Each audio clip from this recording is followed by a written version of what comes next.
Meu bisnono veio da Calábria. Nem sei bem onde fica, disse ele, mas foi de lá. A viagem, que deveria durar no máximo 90 dias, durou 120. Uma grande tempestade os tirou da rota e chegaram no destino quase sem comida. Hoje eu vou contar para vocês a triste história da família Recchia, família de imigrantes italianos que vieram para o Brasil há mais de 100 anos.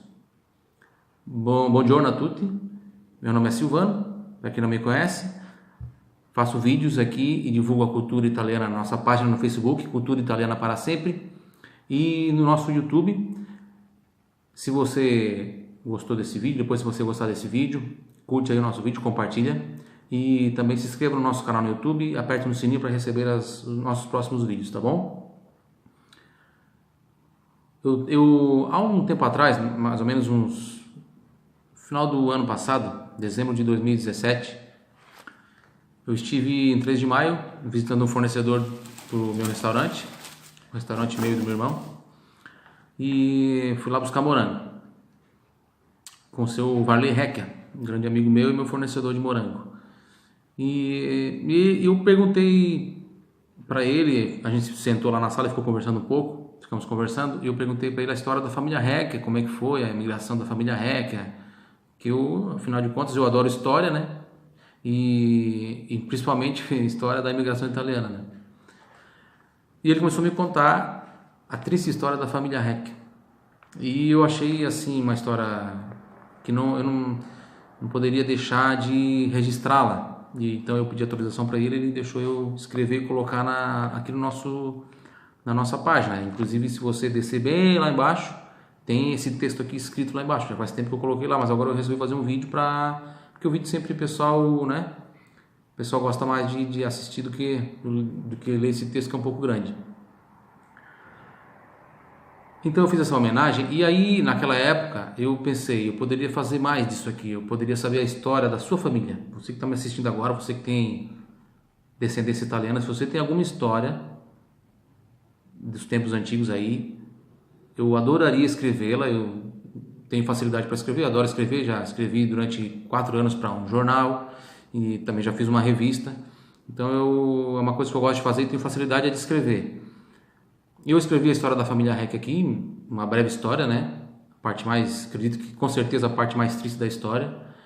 E aí surgiu a ideia de a gente fazer um livro.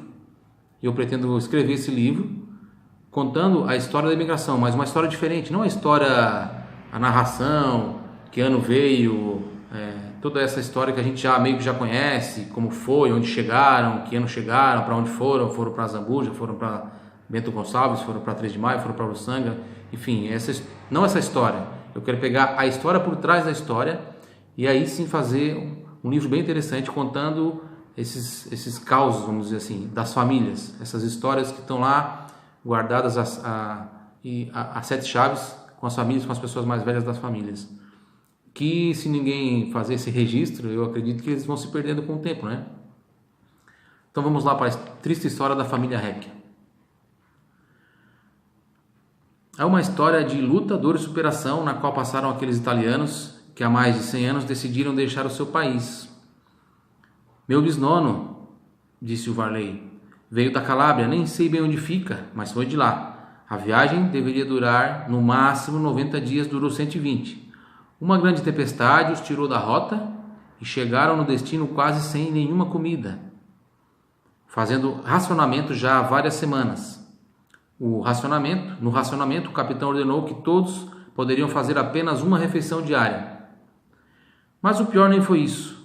No meio da viagem, os 5 filhos do meu bisnono e bisnona contraíram uma doença que dava febre muito alta e pintas pelo corpo. Desconfiava-se que era sarampo. As crianças tinham entre 1 e 6 anos de idade. Todas morreram.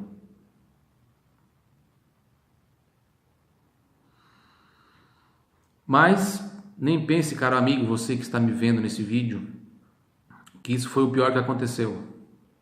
O pior é que, de acordo com o que contava seu nono, abre aspas, o capitão do navio ordenou que as crianças fossem jogadas ao mar, ainda vivas, para não contaminar o restante da embarcação e evitar uma tragédia ainda maior. Acredito que muitas outras pessoas tenham contraído a doença e também foram jogadas para fora, fecha aspas. Algumas já estavam mortas, algumas crianças, já estavam mortas, mas outras foram arrancadas dos braços de minha bisnona, ainda com vida, mesmo que quase morrendo, mas ainda com vida. Em meio a uma incomensurável tristeza, passaram direto do ponto em que deveriam desembarcar, que era a laguna, e acabaram chegando na Argentina. Lá tentaram uma nova vida, mas não se adaptaram a um clima frio, bem diferente da Calábria. Na Argentina nasceu o 6º filho da minha bisnona, o meu nono. De lá partiram de volta ao Brasil, onde se estabeleceram em Blumenau, no norte de Santa Catarina. Anos depois decidiram voltar para a Itália.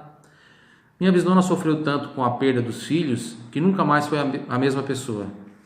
E por incrível que pareça, ao retornar para a Calábria, depois de um tempo, que não se sabe bem quanto tempo foi, não tem um registro, decidiram voltar para o Brasil, onde se estabeleceram definitivamente no município de 3 de Maio, no sul de Santa Catarina, na comunidade de Morro das Pedras, e depois para o lugar que hoje é conhecido como Morro dos Réquia, na subida de acesso principal a 13 de Maio.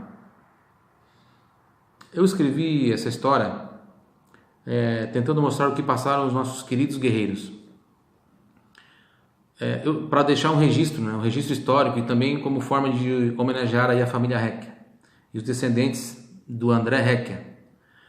Inúmeras eram as dificuldades dos italianos que viajavam ao Brasil.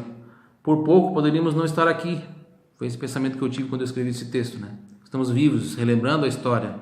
Por muito pouco não foi a nossa linha genealógica que foi interrompida no meio do caminho, pela fome, pelas doenças, pelos naufrágios.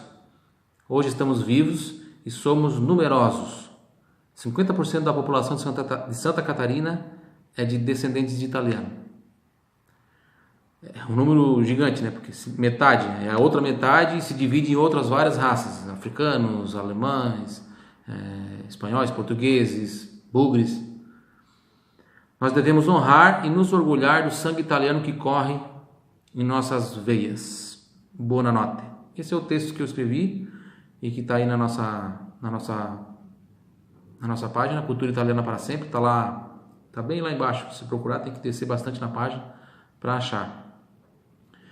Então, se você tem aí alguma história da sua família, quiser compartilhar com a gente, nós vamos fazer um trabalho, que vai ser um trabalho bem demorado, mas vamos fazer esse trabalho para juntar essas histórias e aí então escrever um livro com esses registros para que fiquem aí guardados e que não se percam no tempo, não se percam na memória dos nossos queridos antepassados. Bom, gente, por hoje era só. E uma buona giornata a tutti, ci vediamo, arrivederci.